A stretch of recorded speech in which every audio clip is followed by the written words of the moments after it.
Hi everyone, welcome to Daisy Styles. In this video, I'm going to be showing you how I make an English saddle for model horses.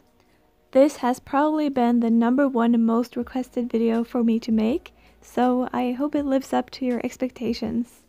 All the materials I use in this video will be listed in the description box down below.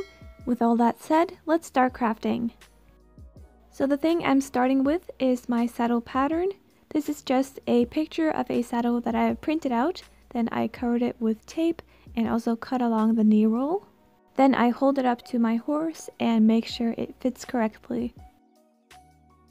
Now all the leather I'll be using in this tutorial will be thinned, just like you see I'm doing here. And I'm also going to be using a leather dye to dye the leather black. Now I'm placing the saddle pattern onto the leather, then cutting it out. And repeat to make 2. Now I'm using a thicker needle to make stitch marks around the knee roll. Speaking of the knee rolls, I'm going to cut those out using thicker leather, then make sure they fit onto the saddle. Now I'm taking a very thin sheet of leather and gluing the knee roll onto that. Then I roughly cut it out and made small slits all the way around the side that's not going to be attached to the saddle. And then I glue them down like this. Then I glue the knee rolls onto the saddle flaps. To add a nice detail, I am taking this leather tool and firmly running it along the knee roll. Then I use the needle to make stitch marks around the rest of the saddle flap. Then I cut a thin piece of leather that perfectly fits on the back side of the flap, and I glue that on to conceal any ugly bits. Now for the actual saddle tree, I have again printed out a picture of one, and all of these pictures will be linked down below. Using a mild glue, I glue the template onto a piece of metal from a soda can, and of course cut it out. Now I am mixing up a very small amount of my trusty 2-part epoxy sculpt, and I'm placing that around the cantle to make it a bit more thick and also look more smooth. When the epoxy is cured, I'm going to place the tree onto a piece of leather, then roughly cut it out, cut small slits all the way around, and then glue them down.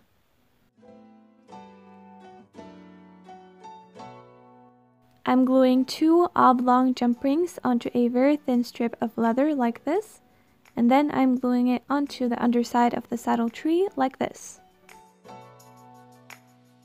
At this point, I added some more metal underneath for support, but you should probably add this before you cover it with leather. I cut out a small piece of leather, then glue that to the back side of the cantle. This step is optional, but if you want D-rings to attach breastplates, etc. on, you can make these 2 D-rings, then attach some short leather straps to them, make a small incision right here on the saddle flap, and then insert them. Then I glue both of the saddle flaps to the saddle tree like this. Now for the panels, I'm going to take my template, then trace it on a thicker piece of leather and cut out 2. Then I'm going to make the end slightly thicker by gluing on a piece of leather like this. When that is done, I'm gluing my panel onto a thinner sheet of leather, roughly cutting it out, making small slits around the edge, and gluing them down. Now I'm going to glue 2 sheets of leather together like this.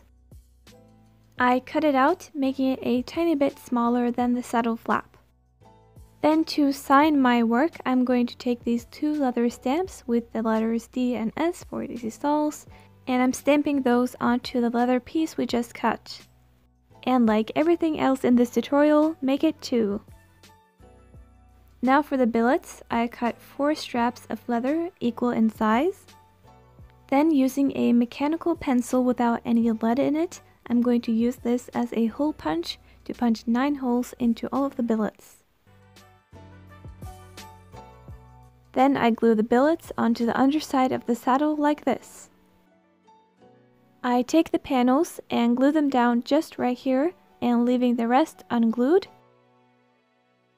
Then I'm taking the double piece of leather that I cut and I'm going to glue it to the very top of the saddle and to the panel. To make the saddle look neat, I'm going to take some black leather cord and glue it along the top of the saddle where the pommel is. Now to make the adjustable stirrup leathers, I'm going to make a buckle like this. For this one, I'm using 0.3 and 0.4 millimeter wire. Then I cut a long strap of leather. I fold it in half and make a small cut like this. Then I place the buckle on using the small slit. Then on the other side of the strap, I'm using a mechanical pencil again to make several holes. The stirrups I'll be using are by the brand RioRondo, and I'll link them down below, of course, but if you can't get your hands on them, I'll show you how to make some wire stirrups. Using a round nose pliers, I'm going to make a small hook on the end of the wire. Then I'm bending the wire down like this. Then sharply bend the wire towards the hook again, and bend it back. It's not the most realistic, but it works just fine. I attach the stirrups like you would on a normal saddle through the ring. Now to make the skirt, I'm going to take my template and trace that onto a thin piece of leather. Cut it out and make it 2. Again, I'm using a needle to outline it with stitch marks. Then I glue them onto the saddle like this, making sure I do not get any glue on the stirrups themselves. I cut them a bit shorter, then glue them where the panel meets the seat. I'm going to take some thinner leather cording and glue it just under the skirt, all the way around to the other side. I'm also going to add a small silver stud to the very front of the skirt. The last step is adding the stirrup leather keeper. I am marking where it should go, then I'm making 2 incisions.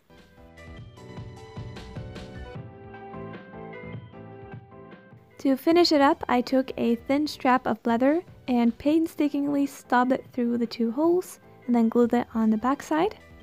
And with that, I am completely done with making the saddle, so now let's move on to the girth.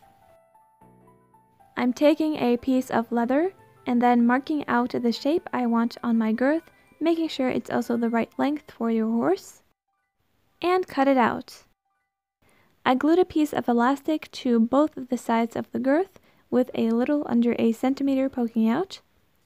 I also make some small D-rings and attach leather to them, then glue those onto the girth. I glue the girth onto a thin piece of leather, then cut it out. Then add stitch marks all the way around it with a needle.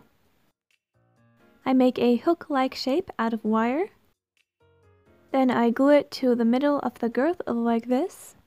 Apologies for the unclear picture, but I glue a small piece of leather that covers around half of it over it. I make a small D-ring, then attach a small leather strap to it. I make a small cut just above the hook, and then insert the D-ring. I printed out this tiny Kentucky Horsewear logo, and I'm gluing that to the side of the girth. I take this light yellow felt that resembles sheepskin and cut it out so it's a bit bigger than the girth. Then I glue it to the underside.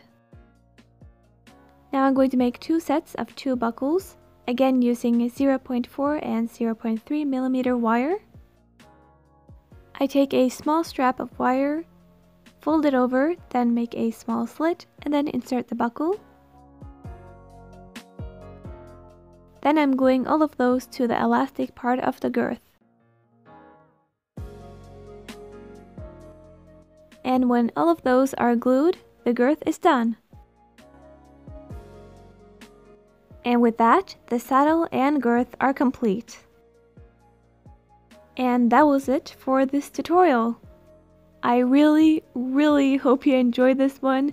This has been so far the #1 most requested video I've ever gotten, so I really hope you enjoyed it and found it helpful. If you do make this saddle and post it on social media, I just ask that you credit me, and also please tag me so I can see your creation. A final tip before I sign off: so if you put the saddle on the horse and you find that the flaps are standing out a little bit, I recommend binding the saddle like this and just waiting a day or two, and it should be a lot flatter when you unbind it. And also, if you have any questions, you can ask me in the comments and I'll do my best to answer them, or you can ask me on Instagram. Thank you very much for watching, and I will see you next time. Bye!